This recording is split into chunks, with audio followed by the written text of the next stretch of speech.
A expressão Kahatzot, significando com isso, quando a noite se dividiu, sabendo que não cumpriria sua função até então, mas a última expressão no meio, literalmente metade, significa, na segunda metade, que é sempre o período em que Zot executa julgamento quanto à referência ao primogênito atrás do moinho.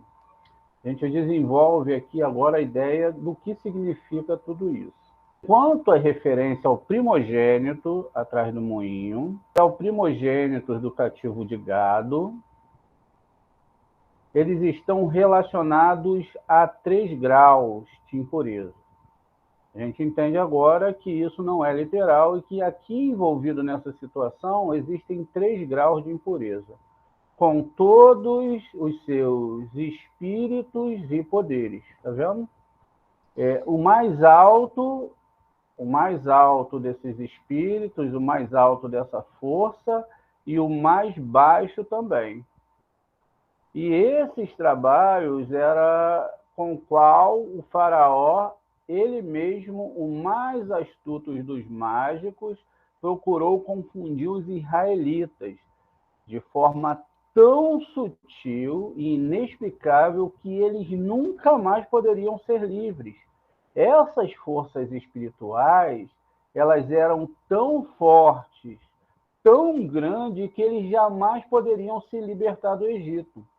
Foi aqui que o poder do Santo e Bendito, seja ele, foi revelado, pois ele soltou todos os laços de impureza.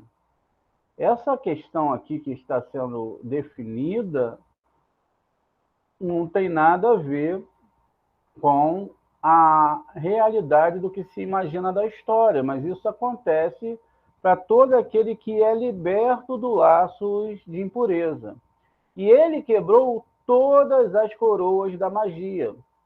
Então, todas as coroas da magia, tudo que enganava, ele quebrou, para que os filhos pudessem ser libertados. E é por isso que está escrito: quem não temerá, ó Rei das Nações, né? Porque entre todos os sábios das nações e em todos os reinos não há ninguém como você. Isso é Jeremias 10:7. Depois de dizer essas coisas, o Rabi Simeão chorou, meditando na grandeza do Senhor, e então levantou a voz e disse: e então você pensou que esta passagem era um feixe de contradições quando falava sobre o moinho ou sobre o poço, mas na verdade, o significado do Êxodo é muito grande. Por esta razão, o Santo e Bendito seja frequentemente lembra a Israel dessa libertação, quando ele diz: quem te tirou da terra do Egito? Quem te tirou da enganação das religiões e desses espíritos caídos? Isso é o Êxodo 2. Bem como as 10 coroas acima, assim também há 10 coroas abaixo. Como existe essa árvore sefirótica que leva para cima, existe uma árvore sefirótica de magia que leva para baixo. E eles estão todos escondidos nos 3 graus que simbolizam o primogênito do faraó. O primogênito da serva atrás do moinho, o primogênito do gado, por meio do qual o faraó procurou manter os israelitas cativos para sempre. Bem-aventurado vós, Abraão, Isaque e Jacó, por cujos méritos foram desatados os nós da magia. Porque o santo e bendito seja ele, uniu em sua misericórdia e bondade os laços indissolúveis de nossa fidelidade, como se diz. E o Senhor lembrou-se de sua aliança com Abraão, com Isaque e Jacó. Isso é o Êxodo 2:24. As festas, os sábados e todos os dias marcantes em Israel têm esta lembrança, com o seu objetivo e base. É por isso a libertação do Egito é mencionada em conexão com essas festas, esses dias. Verdadeiramente, esta lembrança É o fundamento e a raiz de toda a Torá, a base de todos os mandamentos e da fé real de Israel. Bem, quanto à sua pergunta sobre por que o último ato não ocorreu durante o dia, o fato é que há uma aparente contradição nessa relação. Pois, por um lado, nós temos o dia, nós lemos nesse dia sair, perdão. Então, o fato de que há uma aparente contradição nessa relação, pois, por um lado, lemos neste dia sair, Êxodo 12, 4. E, por outro lado, o Senhor teu Deus te tirou do Egito à noite. No entanto, é verdade que a redenção essencial de Israel é o seu lugar à noite, porque só à noite o santo exerce justiça. Por isso, era noite quando os nós da feitiçaria foram desatados e os laços das trevas foram partidos em dois. No entanto, eles foram levados para fora durante o dia, diante dos olhos do mundo, para que todos os homens pudessem se maravilhar com as obras de Hashem. E é por isso que eles foram soltos, com mão erguida, na frente de todos os egípcios, conforme consta em Números 33, 3. Aqui nós entendemos, então, que toda a discussão que existe dentro da Torá não tem nada a ver com aquilo que nós imaginamos, mas que se está falando que todos os poderes são do Eterno e que existem esses poderes que são da impureza, da árvore seferótica que se estende para baixo e que a maioria das pessoas estão presas nelas e que elas não poderão sair delas, porque elas estão absolutamente presas por essa questão de Faraó. E que esses graus inferiores que são manifestados como a filha, como o filho do Faraó, o filho da menina do poço, da mulher do poço, das pessoas que estavam presas, dos cativos, e também os animais primogênitos, na verdade, não é isso literalmente, mas que esses poderes estão envolvidos na questão do ego e na questão do não entendimento da Torá. E que somente ao estudar a Torá, realmente, à meia-noite, adentrar esses caminhos espirituais, é que as pessoas podem realmente sair desse grande buraco que elas se encontram. E aí o Rabi Simeão terminou, então.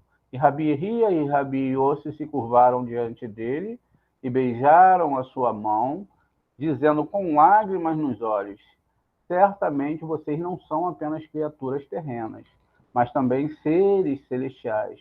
Olham para fora de suas habitações para vê-los.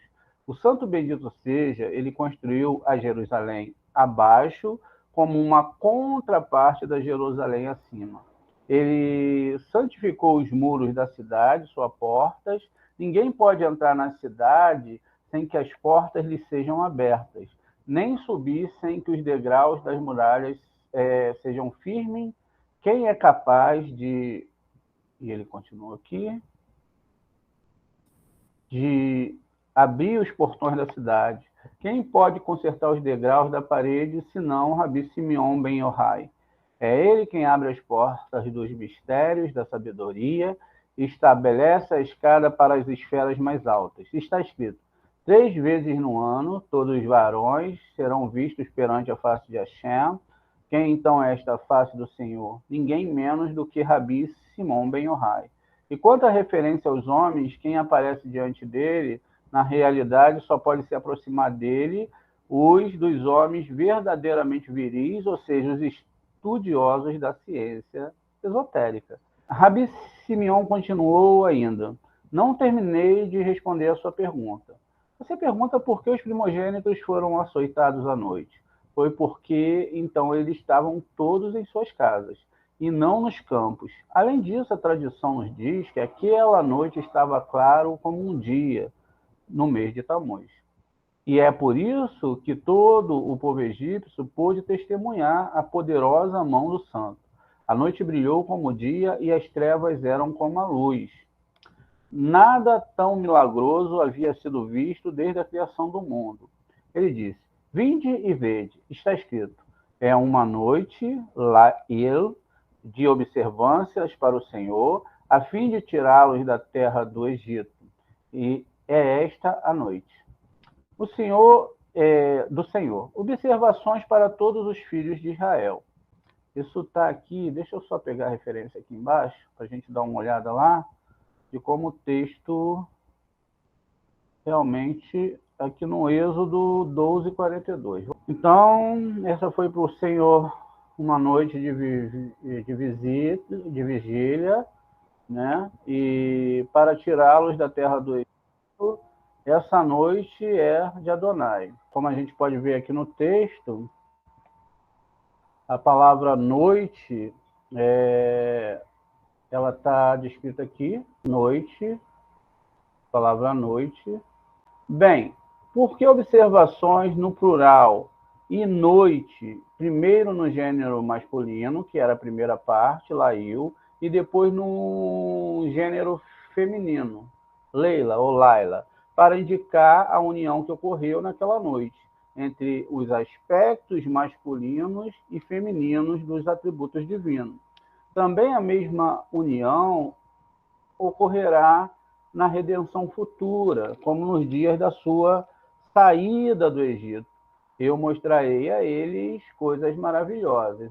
O que aconteceu ali é o que vai acontecer no futuro, quando a parte feminina, segundo descrito em Miqueias 7,15, vai se juntar com a parte feminina, ou seja, os dois aspectos da divindade eles vão se juntar, como diz Zacarias, naquele dia meu nome será um só. Ninguém vai ficar divagando quem eu sou, como eu sou, e tudo isso vai acontecer exatamente para que as pessoas possam perceber todas essas questões. Então, aqui no 7,15, vou mostrar-lhe os feitos maravilhosos, como nos dias em que saíste do Egito. Então, isso vai acontecer exatamente quando o Eterno trouxer a libertação da Torá sobre todas as pessoas.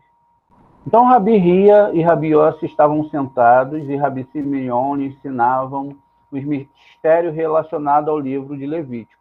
E eles vinham todos os dias estudar com ele. Um dia o Rabi Simeon saiu para passear, eles seguindo, aproximaram-se dele em um bosque. Todos se sentaram e Rabi Simeon começou a falar assim: está escrito, eu vi todas as coisas no dia da minha vaidade. Há um homem justo que morre em sua justiça e há um homem perverso que prolonga a sua vida em iniquidade. Em Eclesiastes 7,15, nas palavras do rei Salomão. Então, que ele viu tudo isso, um homem justo morrendo antes do tempo, um homem ímpio prolongando a sua vida. Então, aqui eles vão trazer a explicação do que está acontecendo. E ele continua. Como poderia Salomão, o mais sábio dos homens, ter dito isso? Deve ter sido intencionado por algum significado interior.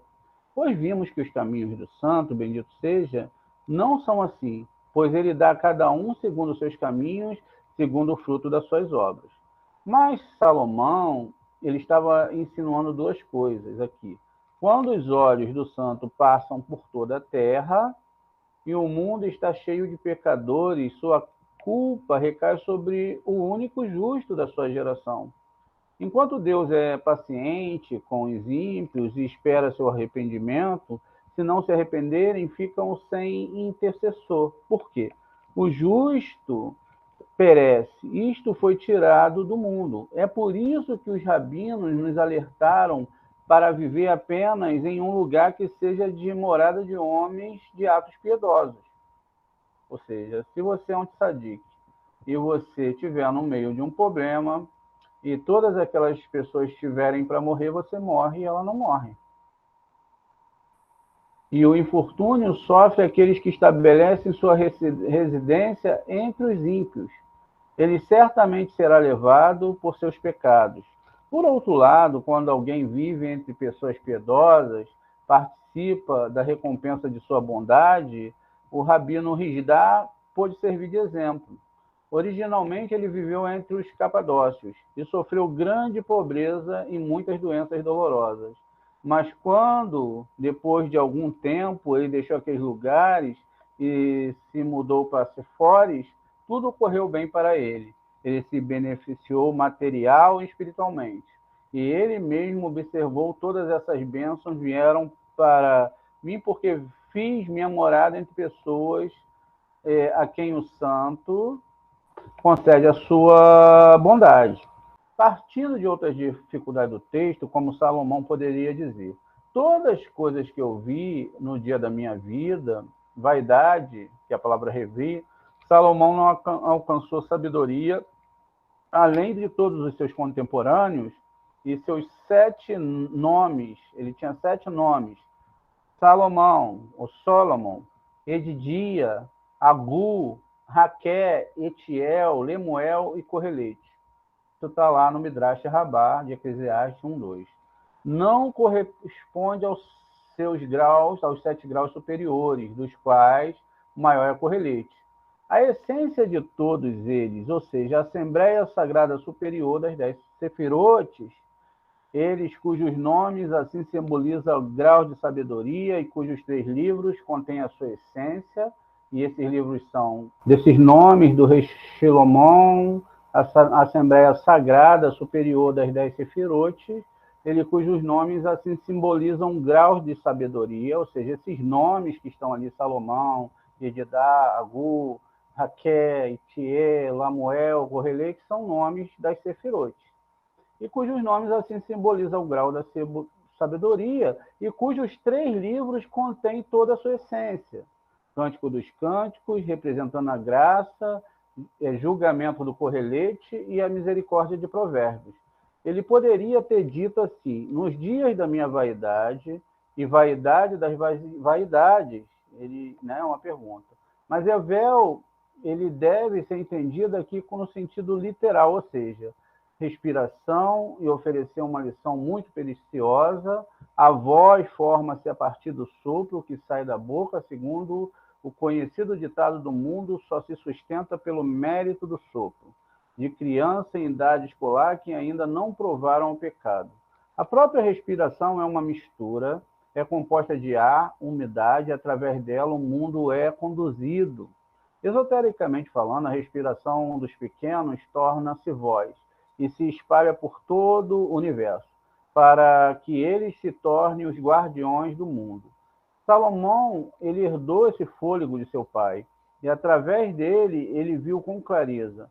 Por isso é dito, eu vi todas as coisas no dia da minha respiração, que é Evel. O que ele viu? O justo que perece em sua justiça, ou seja, se esse sopro emana da esfera do julgamento, então o justo perece em sua justiça, mas quando o sopro deriva do atributo da misericórdia, pode acontecer que há um perverso que prolonga a sua vida. É por isso que se diz nos dias e não no dia, pois tudo depende do quando e de onde emana o respirar. Então, o que nós estamos falando hoje, o que nós trazemos até aqui, né, é que tudo dentro da Torá é místico e tudo depende de um monte de poréns. E que nós, como pessoas que estudam a Torá, não podemos estar misturados com pessoas que são pagãs, pessoas que são idólatras, pessoas que querem fazer o mal, pessoas que vão trazer assuntos ruins para dentro da nossa casa, amizade com pessoas que são ruins, independente de qualquer coisa, porque se for acontecer algum julgamento, o julgamento cai sobre você. Por que cai sobre você? Porque você está mais apropriado para ser salvo do que a pessoa que está naquele nível lá. Então, o Eterno prefere levar você e deixar o pecador para ver se ele ainda tem tempo de se consertar.